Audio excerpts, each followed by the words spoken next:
And let's get right to the young, up-and-coming star of the Chicago Bulls. He is Matas Buzelis, and he joins us on Waddle and Silvy on ESPN 1000. Matas, how you feeling? I'm great. How are you? We're terrific. So I want to, for clarification's sake, whenever we talk about the Bulls, people say your name, your first name, many different ways. Some people will say Matas. I have said it Matas. Like, how do you want us to say your first name? I mean, the correct way is Modest, but a lot of people say Matas. Like, it's honestly, everybody says it wrong, so it doesn't really matter to me. If I know you're saying my name, then Right. It's pretty easy to find out. You don't correct people, do you? You just let them say what they want to say. I do. I don't really, like, if fans are saying my name, I don't really correct them. But if it's like in a dinner or something and someone's saying my name wrong, I'll correct them. Does Caleb Williams pronounce your name correctly? Yeah, he does. Okay. So, there's a Instagram interview that you did. I believe it was from over the summer, where you said, "Caleb, that's my guy. That's my boy." And we've asked Caleb about you, about PCA, these young guns of Chicago sports. How did you meet Caleb? And do you feel a bond with a lot of the young guys your age in this town?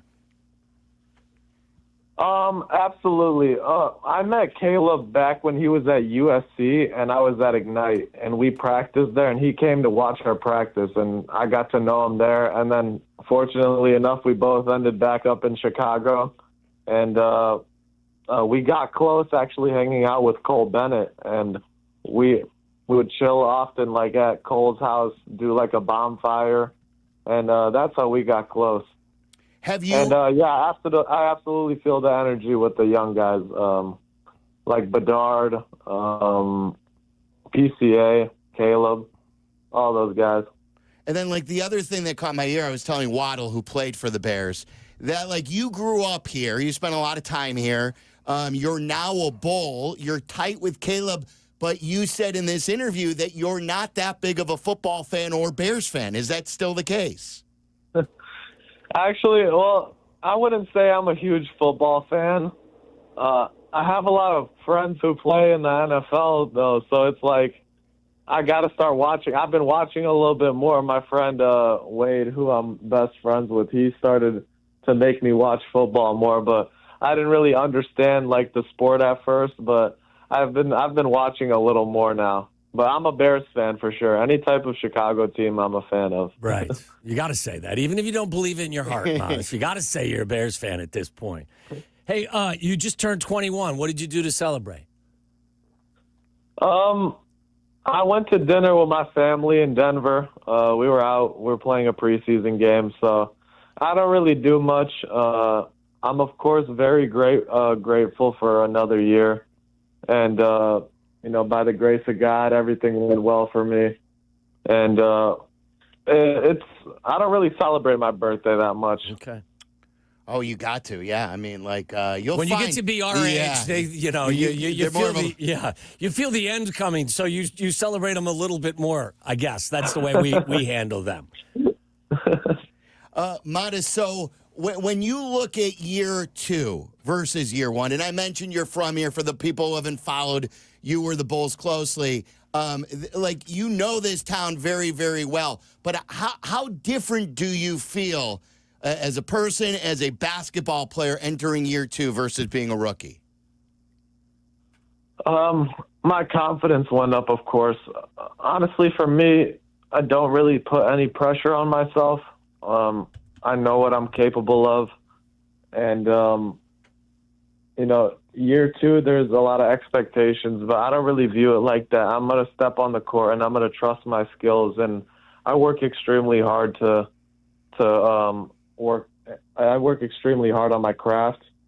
And, once I step on the court, I try to play with a free mind and impact the winning. So, for me, I'm super thankful to be in Chicago, back here, and play in front of all my peers, my family, and that opportunity I won't take for granted.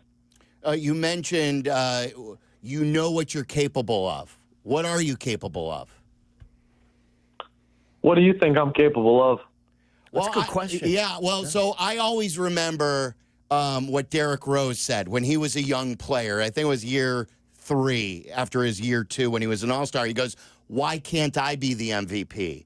And like I don't know if you think about that stuff yet. I think you affect the game in many different ways. You're an athletic player who I think cares a lot.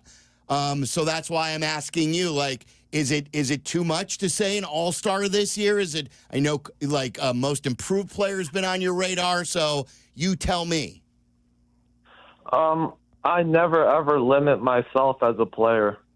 My mother always instilled in me to dream big.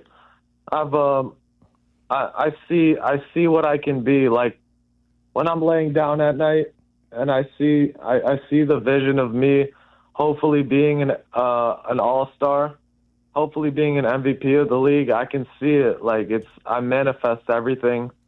But this is a team sport, and me impacting winning and impacting the group, as I have to be the person that it'll do whatever it takes to win.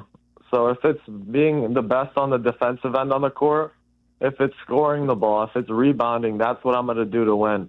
And all the accolades will come once you win. But I dream of these things. I manifest everything. I'm a big believer in that. And, I've never seen anybody do anything special without faith. So I always believe, and I trust my skills. Have you set any specific goals for yourself this second year? Something you'd share with us, or something you just keep to yourself? Yeah, I mean, I would love to win Most Improved Player. I think I'm definitely capable of that. But right now, we have to focus on winning as a collective group. And where are you as far as the team is concerned with that, Matas? Like, do you guys believe that you can surprise Chicago and surprise the NBA in winning? Yes, sir. I definitely believe that. I think all of us are on the same page to do that. What did you work on this offseason? You really hit your stride in the last couple of months of last season. What did you work on this past offseason?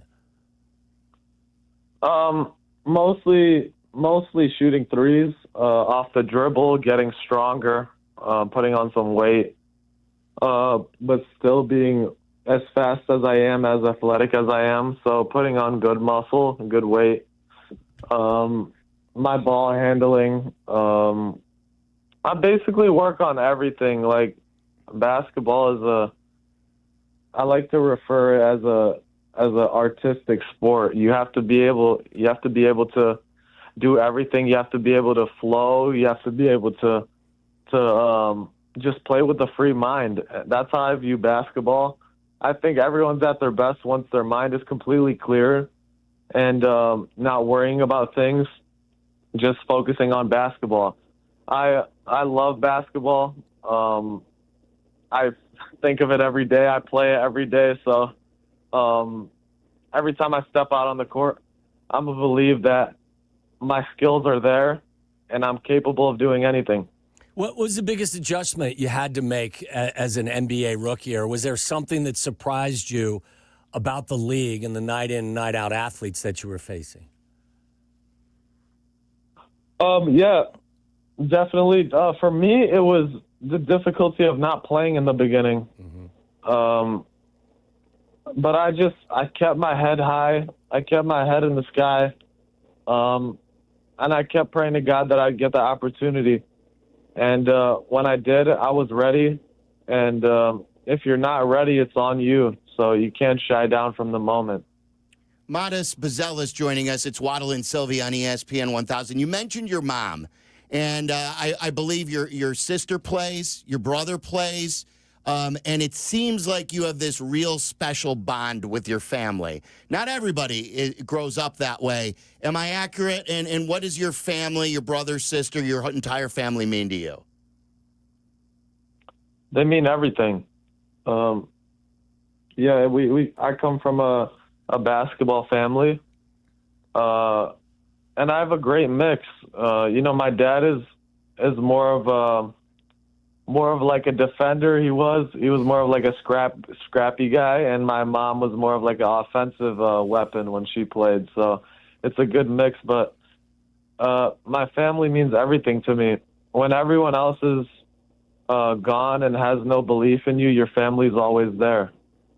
So I take great pride in loving my family, and they were the ones that were with me throughout my whole journey, and I thank them for that. Yeah, and I'm reading your scouting report right now, Matas. It says you love Pages in Hinsdale, which you still have a connection to, whether you stop by and you grab some donuts there, or now you love Auchevelle in the city.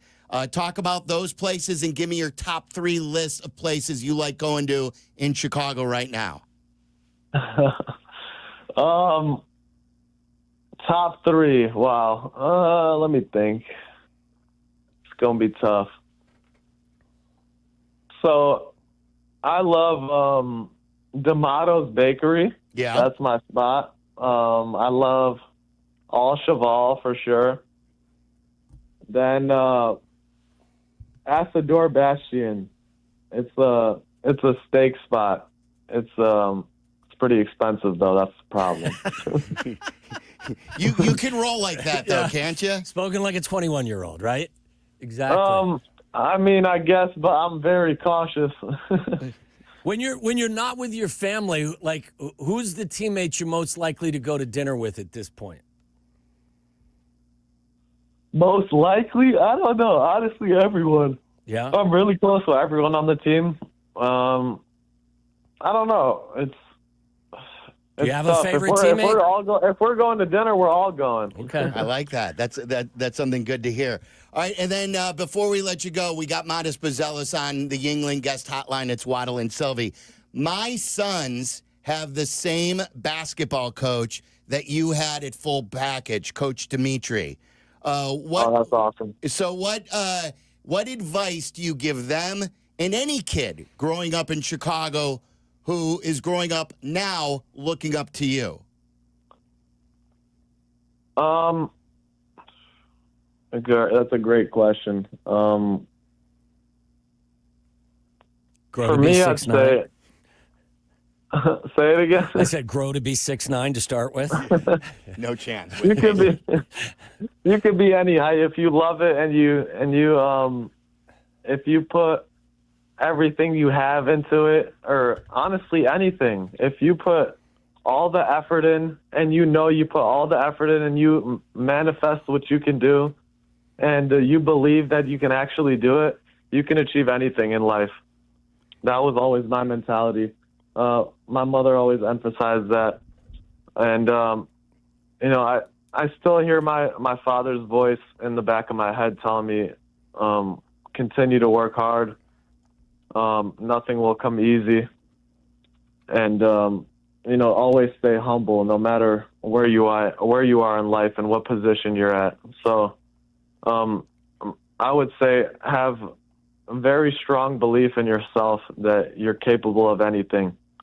It's great advice. And before we let you go, I also read that, like me, I can identify with this. School bored the hell out of me. I was only dreaming about hosting a show in Chicago, and I manifested that. You said that school used to bore you, and you would want to go watch YouTube of highlights of players in the league. Who did you look up to most? That's funny. You know that. For me, I'd like to watch everyone. I was a guy who took stuff from every player, put it in the box, and shake it up and see what would come out of the box. So I would watch a lot of guys. I guess the main guys, I love Tracy McGrady. I'm a huge fan of Kobe, Jordan, Bron, of course. I don't know. It's tough for me, but yeah, that's funny. That the school thing. It was. I mean, I always had a dream of playing basketball, and school wasn't in the picture for me. But kids go to school. That's right. And study hard. Exactly. Matas, it was a joy to get to know you a little bit more. Hopefully we can do this down the road. Best of luck for a terrific season, okay? Thank you guys so much. You guys are doing an amazing job too. So, it's love. It's all love. But you guys need to come out to a Bulls game. We'll be there. Yes. We'll be there eventually.